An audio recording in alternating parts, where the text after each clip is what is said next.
All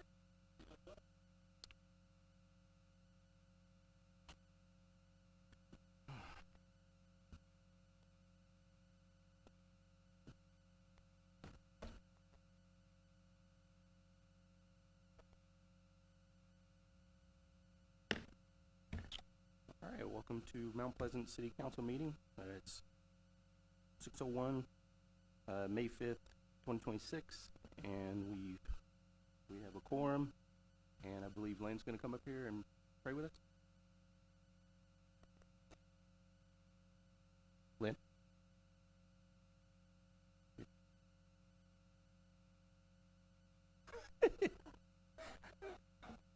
That's always exciting.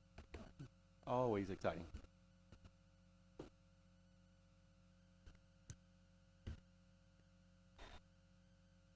Father God, please bless this assembly of stakeholders, citizens, decision makers, staff, hard workers, and residents of our wonderful community.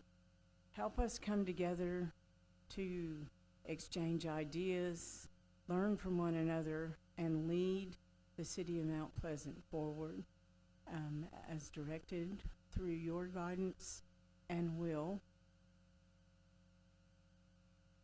Thank you for the opportunity to serve the community. Speaking for those of us who serve, thank you for the opportunity to reside here and to also be blessed to be in a leadership capacity with some of the decisions that have to be made on a day-to-day basis. Please continue to bless all of us and help us seek your wisdom and your will in all that we do. In Jesus' name, thank you. Amen. Thank you, Lynn. All right, let's go ahead and do the pledge. I pledge allegiance to the flag of the United States of America, to the republic which stands one nation, under God, indivisible, liberty, justice for all.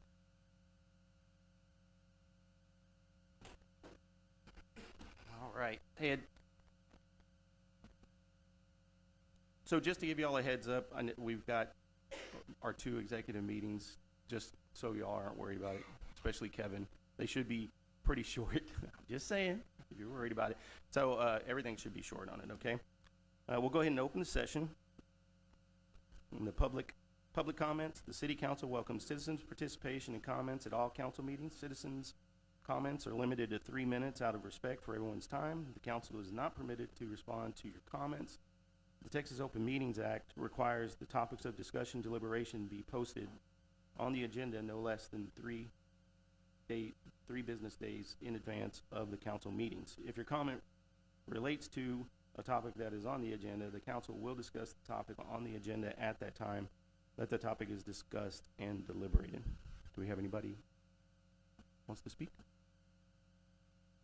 All right.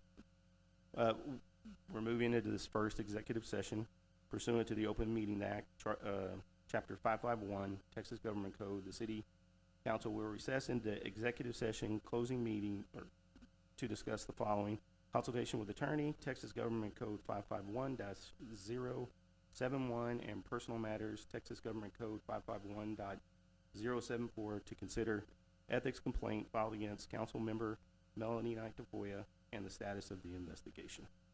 So 6:04. All right, we'll do our best to make it quick.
back into open session to discuss.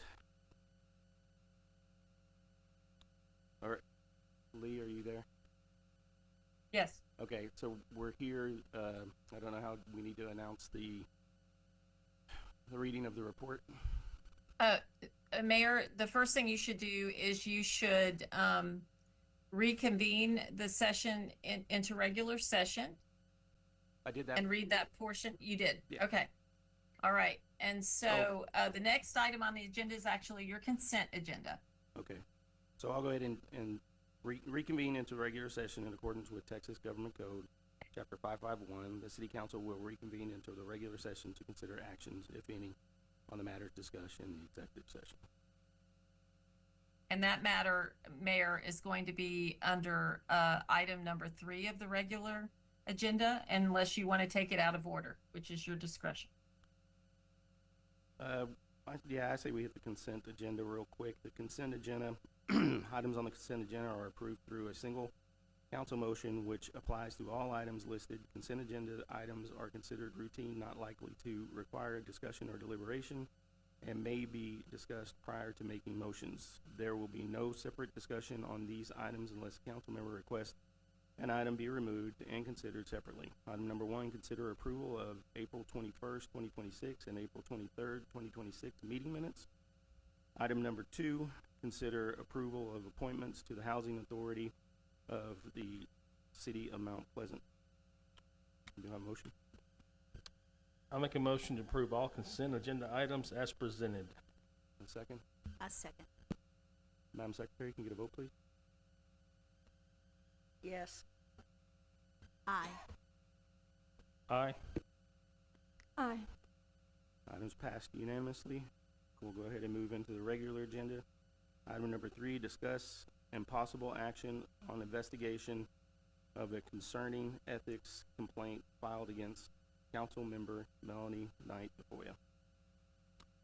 So, Lou, can you hear us okay and everything? I can, Mayor. All right. And Mayor, if I may I introduce Lou Pham, who is the person who was hired to investigate the allegations. May I proceed, Mayor? Yes, please. Mr. Mayor and members of the Mount Pleasant City Council, I was asked to conduct an investigation of an ethics complaint that was filed against Council Member Melanie Tafoya. On November 12, 2025, Mr. David Ruff lodged a formal complaint against Council Member Melanie Knight, alleging that she had violated the City of Mount Pleasant's Code of Ethics by attempting to obtain favor for her now husband, Nathan Tafoya, related to his settlement agreement with the Mount Pleasant Industrial Development Corporation, or EDC. And here are the background facts. Nathan Tafoya was employed as the executive director of the EDC pursuant to a written employment agreement. But on April 24, 2025, Mr. Tafoya submitted his resignation and was later presented a settlement agreement in mid-May 2025, which offered to pay him 2 things. 1, $78,125.06, which represented the equivalent of 6 months base salary. And 2, the equivalent of 291 hours of unused vacation leave. No payment was offered for Mr. Tafoya's unused sick leave. Mr. Tafoya opted not to sign the settlement agreement at the time, maintaining that he was promised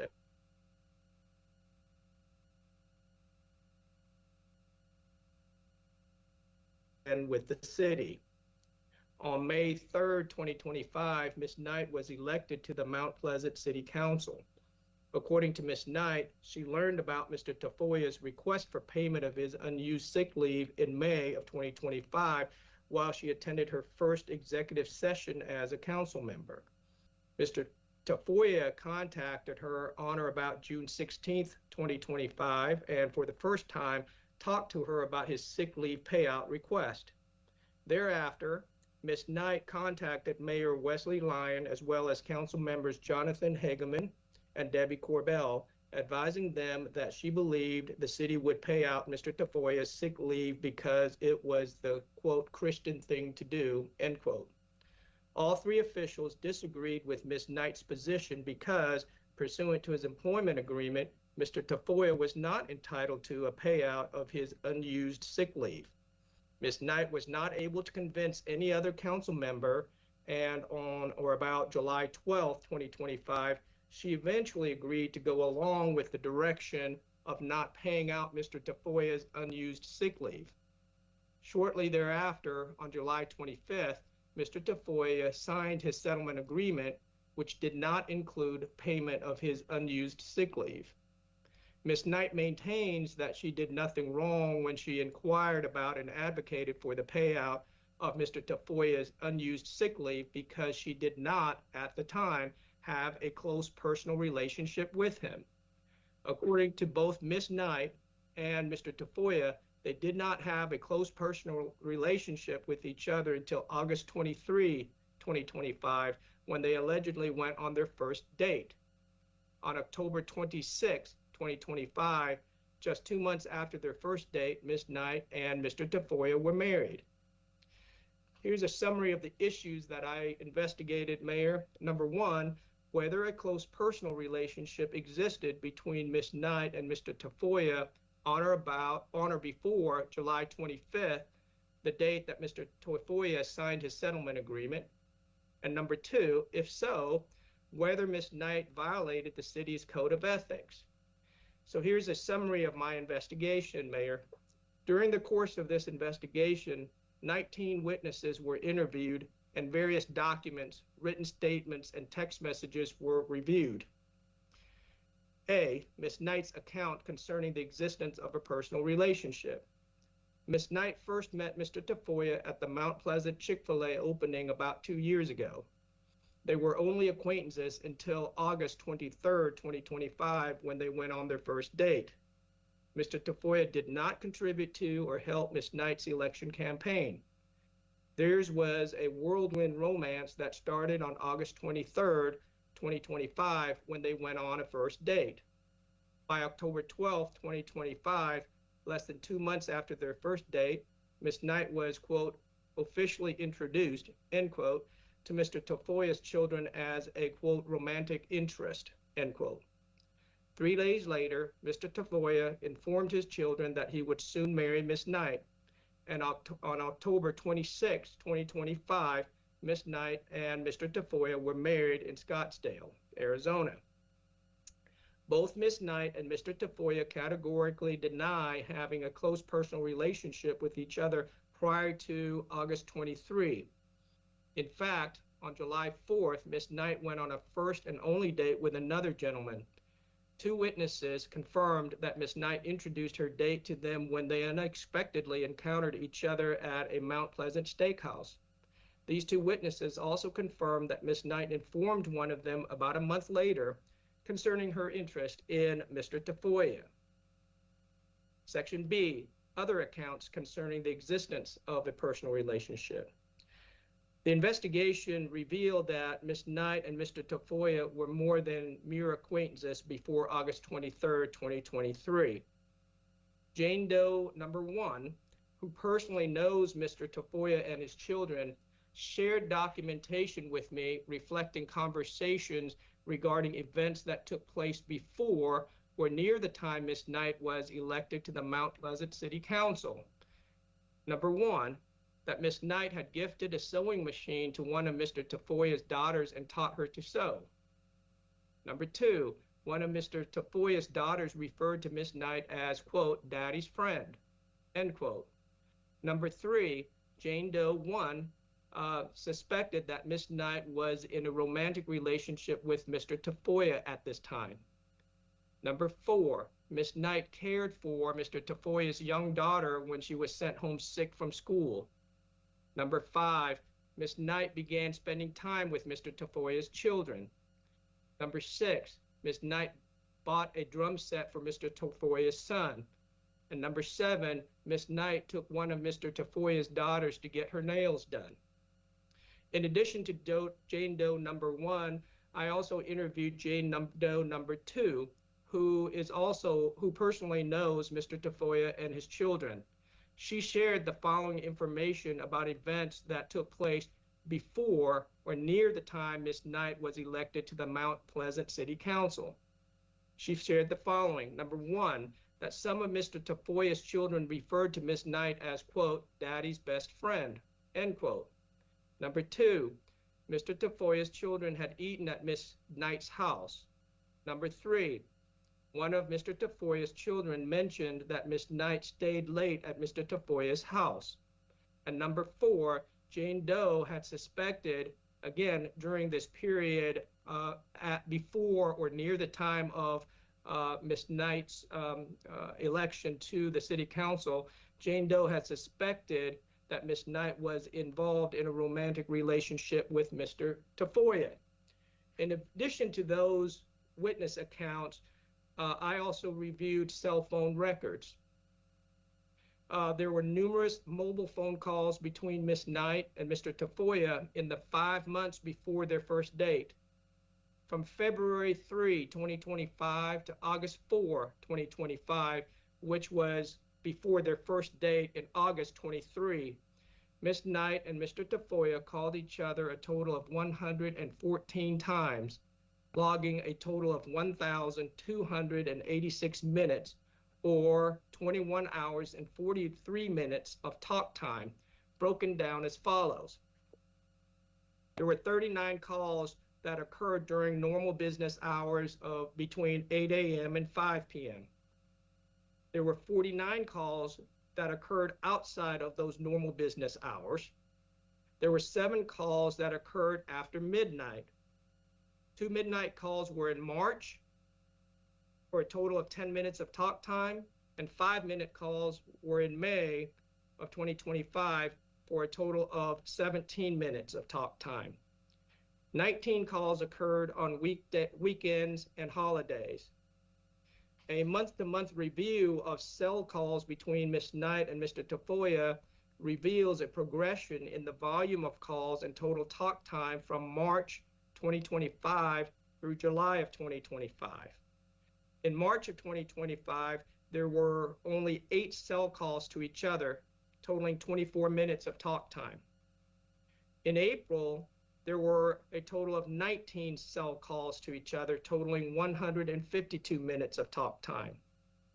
In May, there were 20 cell calls to each other, totaling 493 minutes of talk time. By June, there were 13 cell calls, totaling 105 minutes of talk time. And in July of 2025, there were 51 cell calls to each other, totaling 505 minutes of talk time. D, the City of Mount Pleasant Code of Ethics. The city's policy requires its officials to be independent, impartial, and responsible only to the people of the city and to not use public office for personal gain. In furtherance of this policy, the city's Code of Ethics prohibits officers and officials from 1, using their official position to solicit or secure special privileges or exemptions for themselves or others, and 2, using information gained by reason of their official position for their own personal gain or benefit or for the private interest of others. My findings and conclusions are as follows, Mayor. Based on the witness statements and documentary evidence provided by Jane Doe's 1 and 2, and the phone records reflecting the volume of times of calls between Mr. Tafoya and Ms. Knight between February and August of 2025, this investigation finds that more likely than not, Councilmember Knight and Mr. Tafoya had a close personal relationship with each other during the time period that Mr. Tafoya, through his attorney, was attempting to negotiate the payment of his unused sick leave as part of his settlement agreement. This investigation further finds that a close personal relationship existed at the time Ms. Knight, as a council member, inquired about and advocated for the payment or the payout of Mr. Tafoya's unused sick leave. Throughout this time period, Ms. Knight did not disclose her close personal relationship with Mr. Tafoya or recuse herself from council discussions regarding terms and conditions of Mr. Tafoya's settlement agreement. Although her efforts failed, Councilmember Knight's efforts violated the city's code of ethics.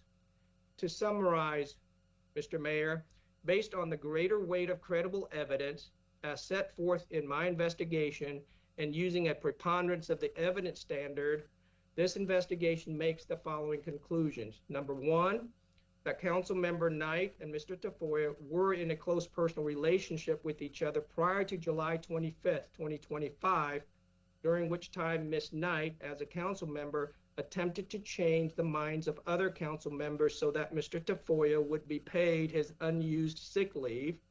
And two, that Councilmember Knight's actions as set forth above violated the city's code of ethics. That concludes my investigation and my findings and conclusions, Mr. Mayor. All right, thank you, Mr. Pham. We're gonna go ahead and give each council member 5 minutes, for discussion. So, Councilman Corbell? First of all, let me say that I want to apologize to the city of Mount Pleasant and to our citizens. You do not and did not deserve this distraction, nor the expenditures this investigation has cost the city. This could have and should have been resolved over 5 months ago. It could have been very, very easily done. It was not. There's no way that this is not going to be a social media nightmare. There's no one going to come out of this feeling good about tonight. There is no way that this is not a bad day for the council, for the city of Mount Pleasant. This council has fortunately and sometimes unfortunately been tasked with transparency, trying to do what we think wasn't done for a long time. We have been transparent in every action that we have taken.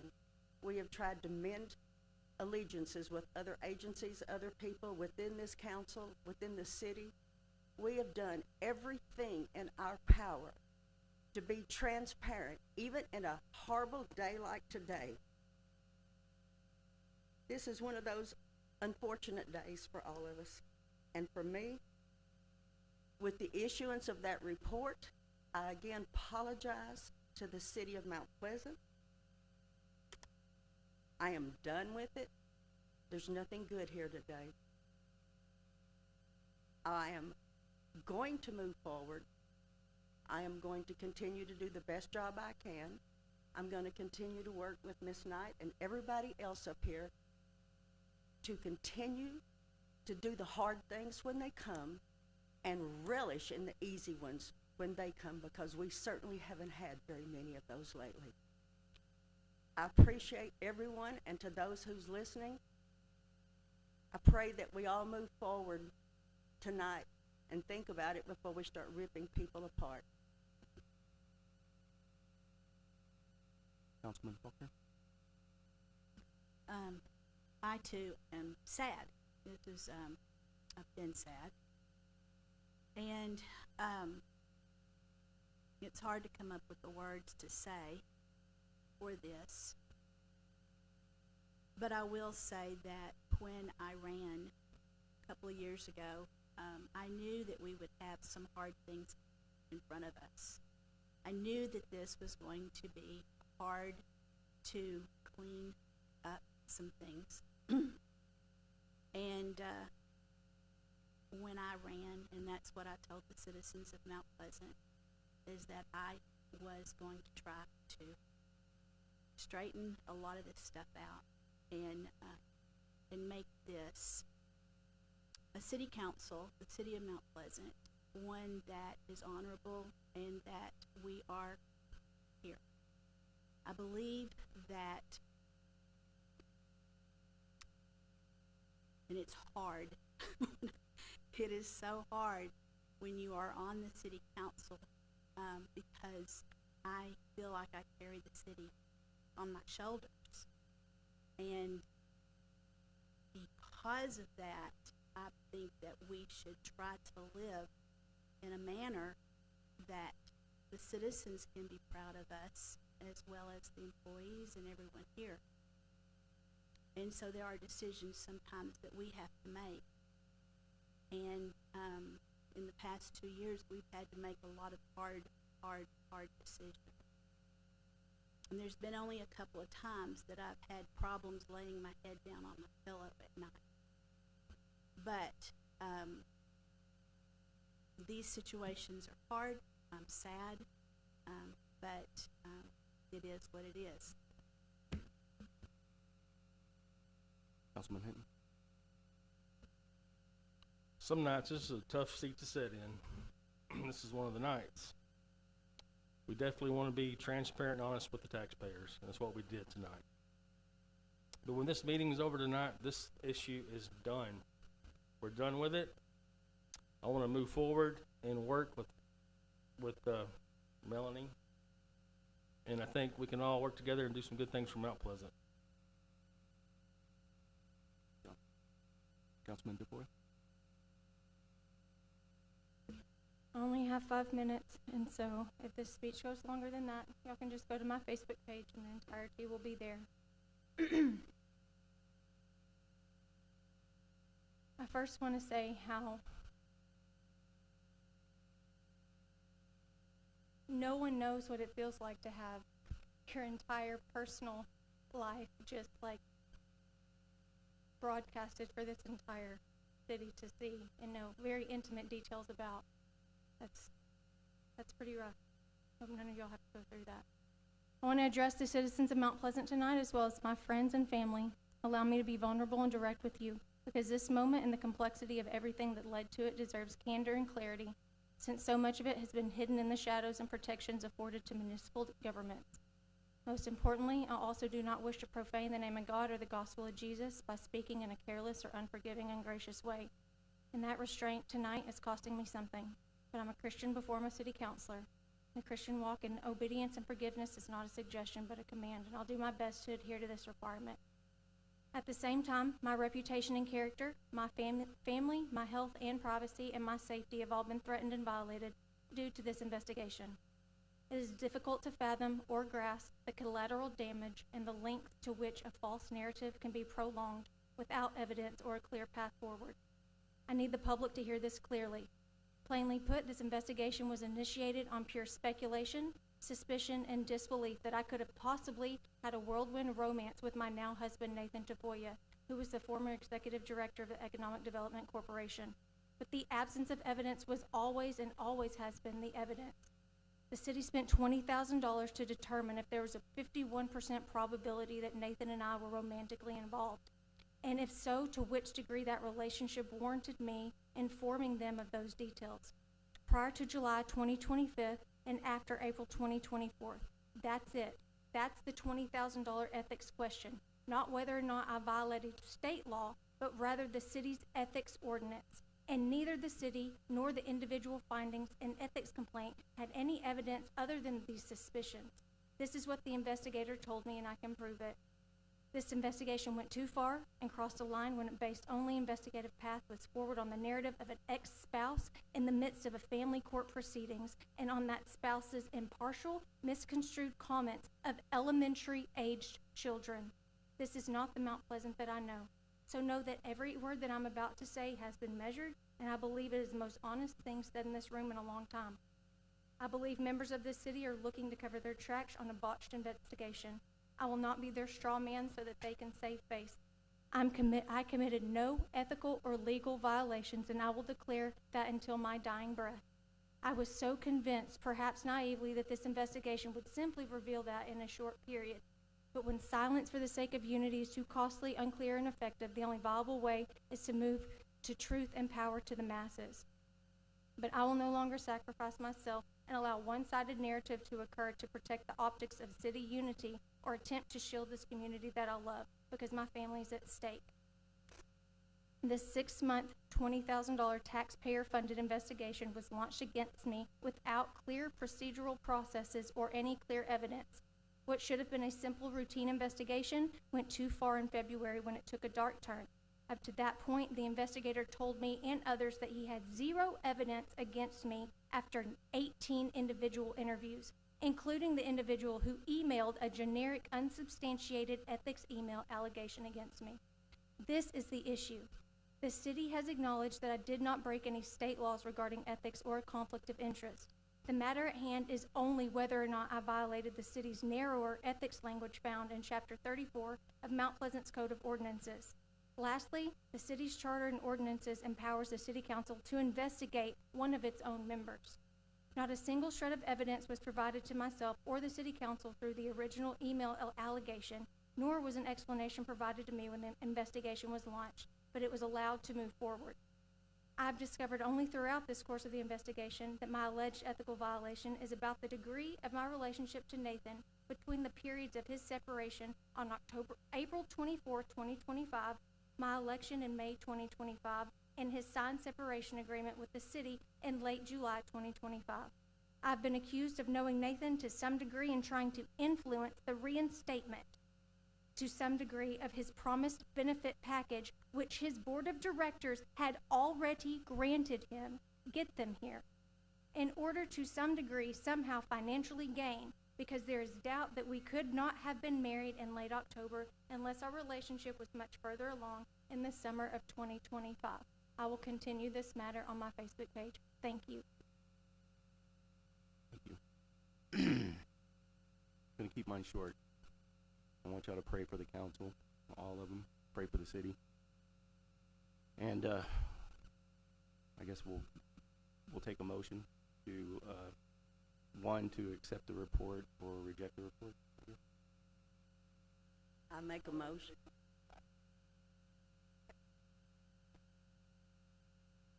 Is this okay, Lee? Well, hold on. Hey, it's my meeting. Hey, it's my meeting. Hold on. Okay? And I'm speaking to Lee, our attorney. Lee, is this acceptable? But you're on mute.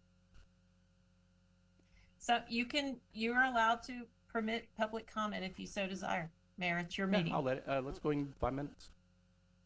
Thank you, Mayor. So I just wanted to make sure that the public knew, as a matter of public record, that as Melanie was already stating, as she said, she'll provide a document on her own Facebook page for the public to read as well. But we were not married in Scottsdale. The city, and we have the city president here, and I have them on record, and with my attorney, which is, I just don't think, it's just a weird way to talk about this, but my attorney, I have emails from them saying that was presented to the city. The city arbitrarily and just removed it. And that's, I think, what this is about. During a tumultuous time in the city's history when they changed the EDC board in the first 75 days of, I think, Melanie's new position, when I knew her as an acquaintance, and when the city had 3 city managers in 2025. It was a matter, there was no public official vote that was done out here. The public should know that no public action was made because all of this was done in committee, in executive sessions, which will beg the question why the mayor asked for a vote of confidence 2 weeks after we were married, and then conveniently the next day, the email showed up from someone who lives in Titus County, lodging an ethics complaint that was then on November 18th, acted upon by the council. So there's demonstration, and I don't really understand why the council would go to something like this. And you know, I'm glad that there's a decision to move forward peaceably and to do that. But Lou had a number, it was not accurate, 100 calls. There's no evidence of what was going on in those calls, if there were medical, spiritual guidance, which and other personal reasons for 100 calls, saying and using elementary age children against my specific instructions that my children were not to be involved in this, and using them through an ex-spouse during court proceedings is inherently impartial and biased. And while I may not, because we have a mutual agreement with the council and myself, disparage the council, I will disparage Lou all day and up and down. And you did a crummy job of investigation when you have 18 and then you use somebody who is impartial in that regard to build a case, and then used, because you know this as a fact, any number that you used was not in the subpoena that you guys gave us. There were 3 numbers and you used a 4th one. And so there's a lot of issues here that I think the public should know of how we got here, and I appreciate this council moving forward. I think we all should. I think $20,000 to determine the degree of the relationship and the degree to find the heart and the mindset behind someone, and to determine with a preponderance of evidence. And the public needs to know that a preponderance of the evidence, this is a civil case, not a criminal case, and so a preponderance of the evidence purely means that you have to get to a 51% threshold of more likelihood that something is true or false. And so all this has done is get all the evidence that Lou is purportedly saying has happened, and including some of our witnesses were pastors and had no idea what was going on. There was no call to me to see whether those numbers were registered to my mother, who also lived with me, or to see even who had those numbers, where it was going. And so, and just one more thing that I would like to say, we even had a motion to quash just because this is an invasion of privacy, and I think anyone would deem that appropriate and accurate. But one of the things that we did was a motion to quash to the municipal court, who then turned it over to the city council to determine whether or not their own subpoena was worthy or not to move forward, and whether they would act on it. So there's language here that's being used in a way that I don't feel is transparent. And just because something cost $20,000 doesn't make it true. And just because something lasts 6 months doesn't make it accurate. And the public, and because it bears my name and my reputation and my wife's reputation and our good name, and the effects that this will have, I think it's important that the public know that Melanie served and got on this I don't know why, this council, and to serve this community because she was born and raised here and loves it and would never do anything. And she there's other things that we could talk about that You can she wrap didn't it up. even. Yes, sir. I will. I'll be very quick. Okay. That she did not even, when the new board of the EDC changed its position, she agreed in the unity of the council, and they all voted not to include that, which was their right, and they did it, and we all walked away. I have my attorney, I have emails saying I could contact, say, hey, my resources are exhausted. If you have someone at the EDC, that's when I contacted my board and say, hey, can you guys follow up with this? I think I got lost in the shuffle of city managers getting fired or resigned, and just all the chaos that was happening in those first few days, when somebody had a city manager for 2 weeks and then an interim and then another person in 75 days. And so I think the public should understand that occurred, and that she actually voted ultimately with the council to agree not to give me the package in unity with the council, which was the council's right. They have the right to refuse, or they have rights over the EDC's budget. But I was not even a city employee. It was a different department. And so I just want to make sure that the public knows that Melanie has loved this community and would never do anything that I have seen to harm it, and she had no financial gain. She did not harm this city, other than this perception probably of that this really weird investigation got to a 51% that this was a likelihood of her having a relationship. But again, I refute the entirety of Lou's investigation and his outcome and his methods. All right, I appreciate it. Anybody have a motion first to, Lee or Lou, do y'all have anything to add? If not, I do it's not. perfectly fine. Okay. A motion for the acceptance or rejection of the report. I make a motion, we accept the report and get over there. A second. I second the motion. Madam Secretary, can we get a vote, please? Yes? Yes. I recuse myself. Aye. So that's unanimous.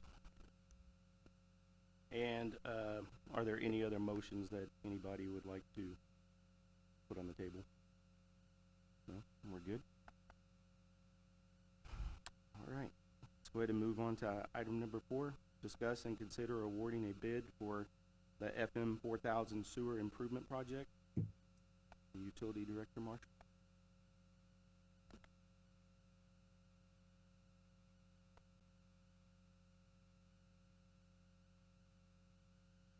Hello. That's a tough act to follow. Wish I was behind Lynn right now, but okay. So this is to discuss and consider the awarding of a bid for the FM 4000 sewer improvement project. Sealed bids were received publicly open and read out loud for the above referenced project on Thursday, April 9th, 2026 at 10 a.m. at City Hall. A total of 3 bids were received as shown on the attached tabulation, and this is a motion to award a bid to A+ Professor of Plumbing, Inc. in the amount of $133,321.04. Are they local? Just curious. What? Is that a local company or They're out of Tyler. out of Tyler? Okay. Yes. Did any local people bid on the contract? We had one from Mount Vernon, the one from Tyler, and one out of Shreveport. Thank you. All right, I think we're good. Want to go ahead and make a motion on this? I make a motion to award bid A, Professor of Plumbing, Inc. in the amount of $133,321.04. I second. Madam Secretary, can you get a vote, please? Aye. Aye. Aye. Yes. All right, motion passed unanimously. Let's go ahead and move on to item number 5, presentation and discussion to outline and overview of goals for the upcoming downtown zoning district. And this is going to be our development director, development service director, Barrett. Good evening, council. Hello. Mr. Mayor. So we're gonna shift gears teeny bit. This is, a pattern that I've started trying to help break down some of the more complex issues that we are bringing forward so that, both the public and council itself can kind of have a chance to digest where we're going, why we're doing it, and ask questions so that when we get into what is probably going to be a pretty complex set of goals, we'll at least have a good foundation. So this is, again, it's a presentation and a discussion. It's kind of a an overview for y'all. This isn't public comment. This isn't Main Street folks showing up and advocating for what they want yet. That there's time for that. There's public engagement pieces coming too. This is just why we're doing what we're doing, what the pieces are going to look like, with also this is all, what I'd like is a two-way conversation so that if you have questions, concerns, issues that you don't see, that you want addressed, things that you see we don't need to waste time on, you know, we can narrow the focus down. This is the time for you to kind of hear it, and you don't even have to say anything, but then we can kind of winnow down some of the processes we're going to go through and get more meat, more bang for our buck in the future. So currently, we've had discussions almost since I got here about downtown, because it isn't a downtown zone. Almost every city that has a vibrant downtown like ours has a downtown zone that has its own uses, its own standards, its own cohesive kind of pieces. Ours does not. This is piece of our zoning map that shows in the pink area is the, what is considered the historic preservation district and also the Main Street boundary. Our code makes it, clear that now that those are the areas that are considered in downtown. It can be changed though, because if you want a zone that covers all of where you want to focus your energy, it can be expanded at the same time that the zoning district is created. So, there isn't a district. So we have the orangish color is, neighborhood services. The red is commercial, and the pink color is general retail, and the yellow, just to the outside of the boundary, is single family too. The white, which is 16 square blocks right in the middle, is what's called the central district, the central area of the city. It has, that is the main historic piece, but all of the area within the pink is also considered in the historic preservation district that is subject to the historic preservation ordinances already in place. But what this zoning district means is any place neighborhood services, commercial or general retail, has any allowed uses, any development standards that are in our code that apply to it, also apply to downtown. So there are a number of uses that would perhaps not be appropriate for downtown that are allowed by right. Thankfully, we haven't had anybody walk in and say they want to build something, but if it is a use that Main Street has no authority over uses, and there isn't any historic preservation for uses, that could be a problem. Also, development standards that are in our code that allow these things, also the same problem could arise, and in many cities has arisen, and that's why you see this. This is kind of a warning for us. We want to increase our vibrancy and make it a wonderful place. There are some tools that need to be in place, and doing the downtown zoning work is one of them.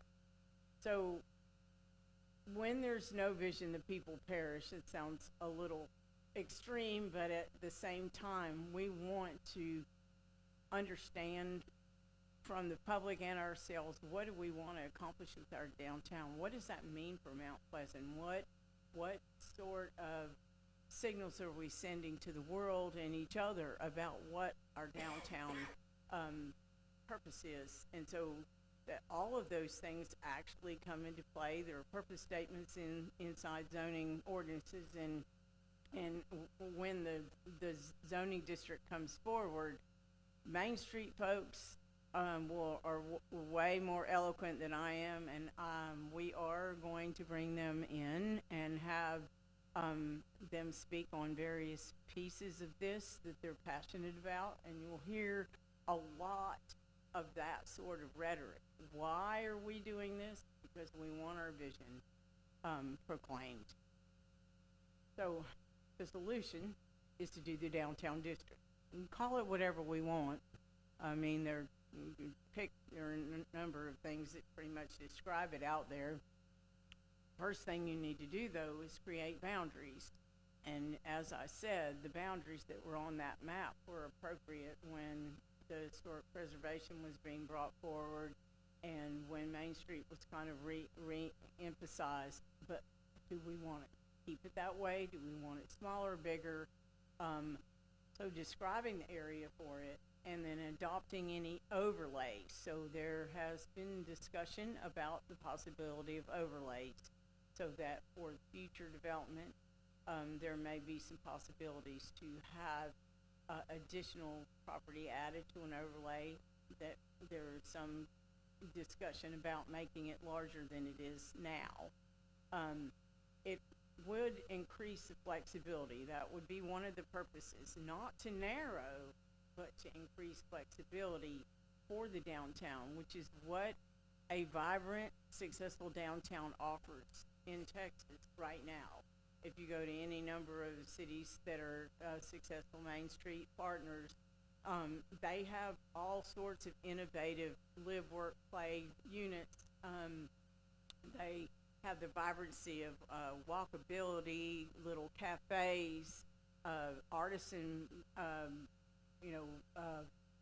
glass blowing, and porcelain making is small.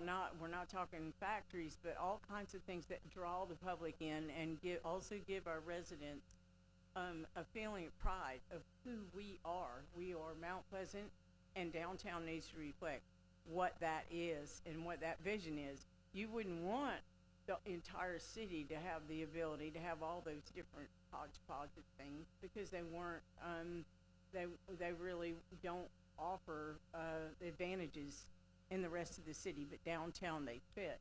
So again, aesthetics can be emphasized. One of the only places under state law where you can have all sorts of standards without having the legislature tell you can't. So you can establish that historic mode. And of course, we've already got the Historic Preservation District, which also can shrink or grow with this. I mean, they're not any of them set in stone. It can be written into ordinances, but that would honor the past and allow modern standards. So, and the last one is the future benefits, which would also heighten future increased investment, primarily related to the flexibility. So when I say flexibility, the ability to kind of think outside the box and have outdoor uses, use courtyards, and have different lighting, all, of course, with that same historic flavor that you would want to highlight your downtown. And, I mean, our group will probably come with a number of presentations from other cities and other downtowns, kind of highlighting things that they're really excited about. So it's needed because we do need to foster the city's image and pride as both historic and modern for our identity. I've used the word vibrancy a lot, and that is something that you want to make sure does not leave your downtown, and that it actually gets watered and fertilized and is allowed to grow. Well, obviously we want it attractive. And so some of the standards, the design standards for downtown, will do that based on downtown that you can't actually do with the rest of the city. We want the continuance of history and that connection with the past definitely rooted. And then again, the bottom line is economics. So we do want to create a catalyst for the growth here, but understanding too that downtown's place in each and every city is rooted in economics. That's the lifeblood. That's what made a city in the first place. How much commerce is actually a part of your central business district, and do you want it out on the big stores on the outskirts? Of course, we all want those big box stores where we can shop, but we also want to make sure that we don't neglect the economics in the core. And so that's another kind of big piece for this. So how do we do that? Well, the first step is going to be the vision and justification that I started with. Why? You'll hear some eloquent speeches on that. Aligning the boundaries. So we actually have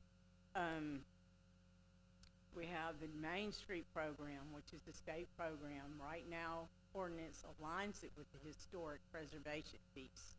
And those districts are lined out one by one, block by block in our ordinance.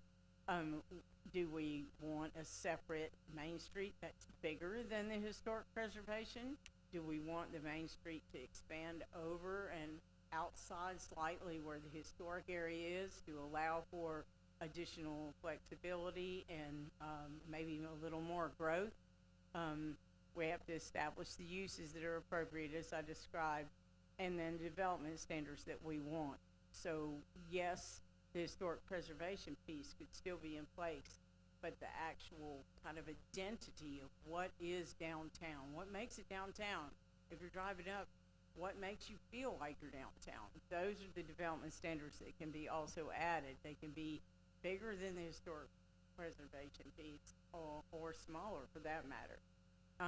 The next piece is signage. So signage, we have very little sign ordinances in our city overall to begin with. We have very little downtown other than Main Street, and the historic preservation folks keep an eye on it. But how do we visualize and envision downtown signage to look? And so the last piece is the vacant building.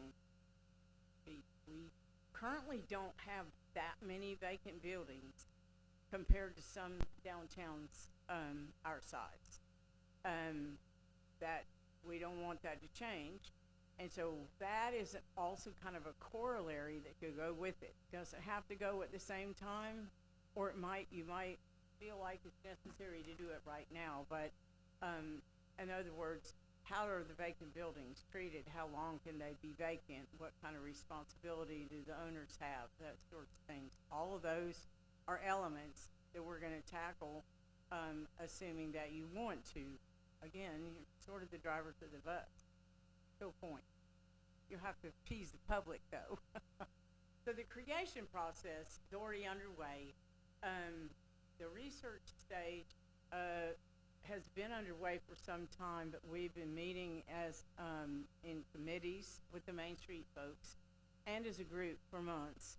The next piece that we haven't gotten to yet are the public hearings and robust community discussions, and that deserves some thought.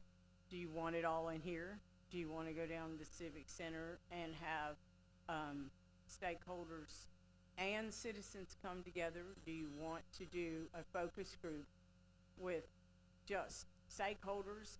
How do you want that to look? I'm sure that the Main Street group will have some ideas, but those are kind of ideas that we probably need to hammer out at some point as well. And the last piece is when council does approve the ordinances, once you hear and you give direction, because it's a two-way street. What do you kind of envision? Do you want to start small and allow for growth moving forward? Do you want to tackle a big piece? Whatever that ends up being, the ordinance language will be drafted that pretty much meets that spirit and will be brought forward. Go through the same process we normally do, where there's a public hearing and the ordinance is presented so people can see it in the packet. There's a public hearing. The main parts that differ will be brought forward, and then you will vote on them. And so that would frame where you're going next. Of course, any of these can be adjusted, time frames, all that for the future. So just to kind of recap, we're coming from an older boundary, no downtown uses, no standard, and no real cohesive vision that even in the comprehensive plan was not really, it was an afterthought. It really wasn't handled. I don't know whether they thought they were just going to get to it all at once like this and never happened. I don't know. So the boundaries aren't specific, and they're the same as the rest of the city, which really does need some work. And we want to leave that and move forward. So where we want to go is the designated boundary with designated uses that are appropriate with standards, and then add the structure for signs and the vacancy register. Some questions on the boundary will be the overlay piece I talked about, and if there are any corridors. You've heard me talk a little bit about corridors. That came up because the committee wanted to, not as part of this, but as an extra piece for consideration, to beautify the corridors as much as we can into downtown, which was a great idea, and we can talk about that. Timeline. So right now, the boundary discussion will be first, and it's really too big of a topic to cover at one meeting. So this is my vision of the best way to do it. Certainly can move things around at your leisure, but the first thing we need to do is decide exactly what ground we're talking about, so the boundary discussion needs to come first. And I would envision that we can, do that, within the next month. The 19th is too fast approaching because Candace, cracks quite the whip on getting the agenda items in, but in June, we can certainly have everybody come and present on the boundary piece and touch these others too. That would be the presentation, any kind of public comment. It may even take more than one meeting, if there's robust, discussion. The second piece, is the uses. That probably needs to stand alone as well, so that you can kind of digest what you kind of want to foster downtown and what you maybe don't. There are lots of uses that are appropriate in other places that you may not want to encourage. So, again, that may just need to have its own discussion.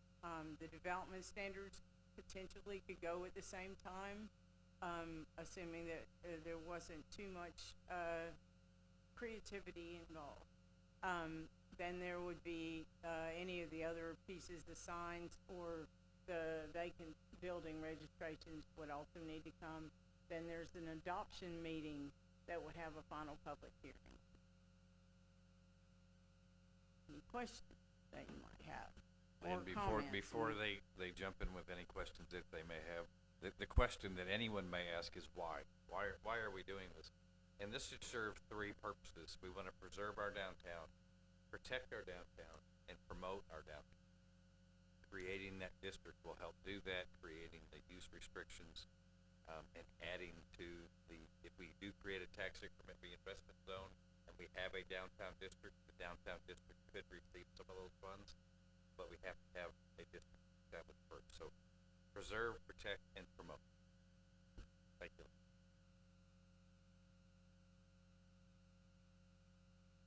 I'll just say, I look so forward to the future of this city. I just think we're in a great place at a great time, and with the downtown and with other things coming, I truly believe we are headed in such a good direction, and I appreciate that. And I'm excited as well. You continue to throw out historical, and I love that because we have some really interesting architecture, but sometimes we don't take care of it, and we bulldoze down, and I would love to see things restored, and I love the fact that we should be proud of the district.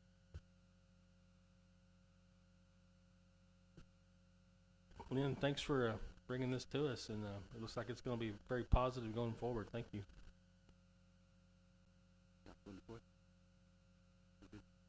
Thank you, Lynn. I appreciate it.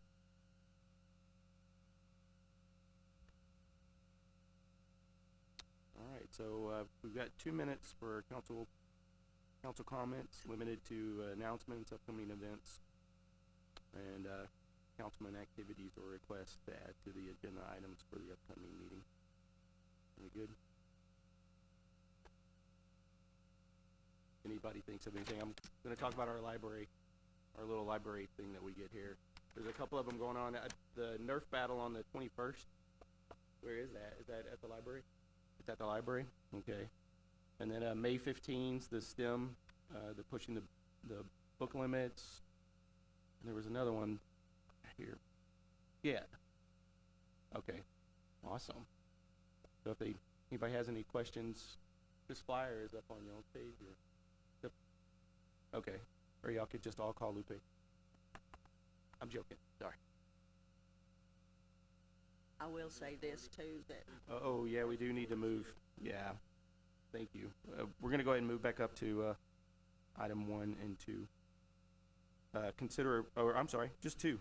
Item 2, consider approval of appointments to the Housing Authority of the City of Mount Pleasant. Thank you. Oh.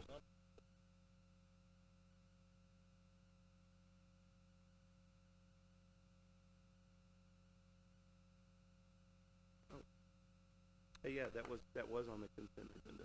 Yeah. Oh, it wasn't? Do we have any discussion on it? we approved it in the consent agenda, if there's not any discussion.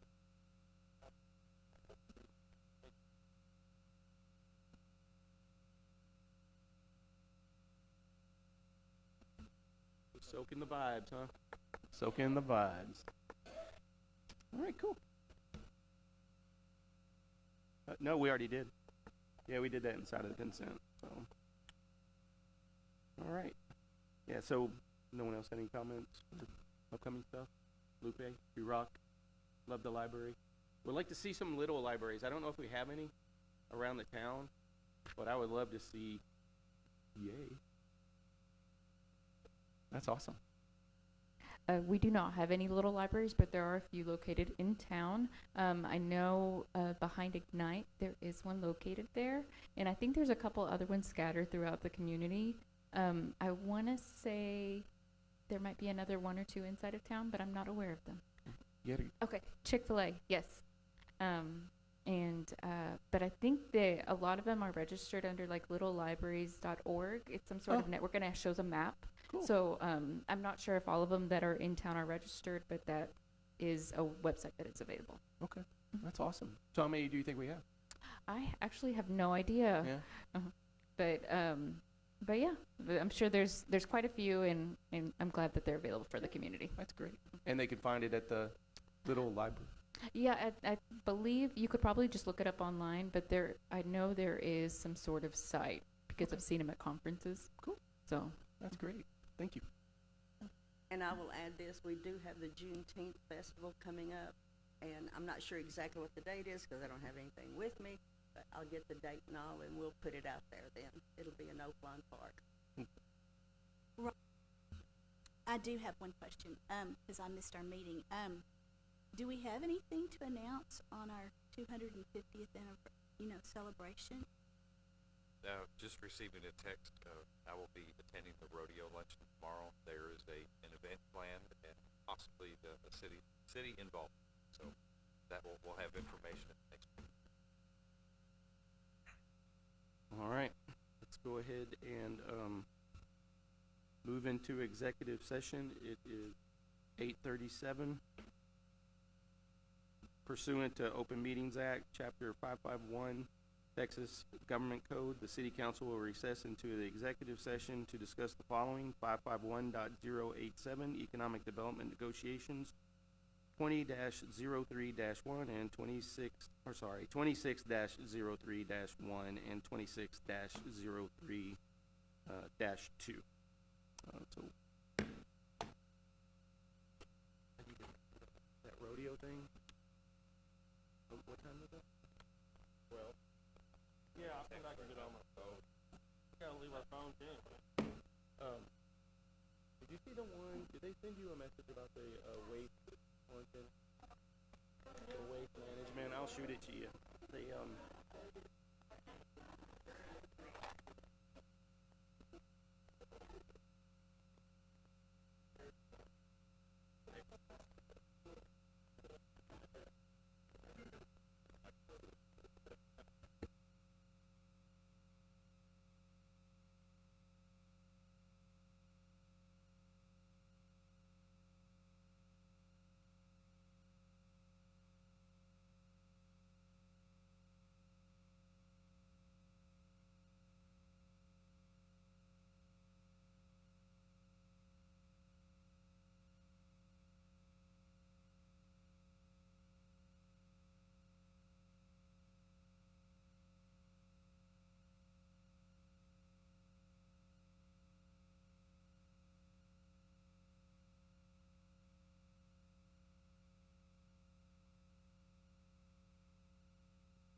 reconvening back into regular session. It is, what was it, 20:47, or sorry, 8:47.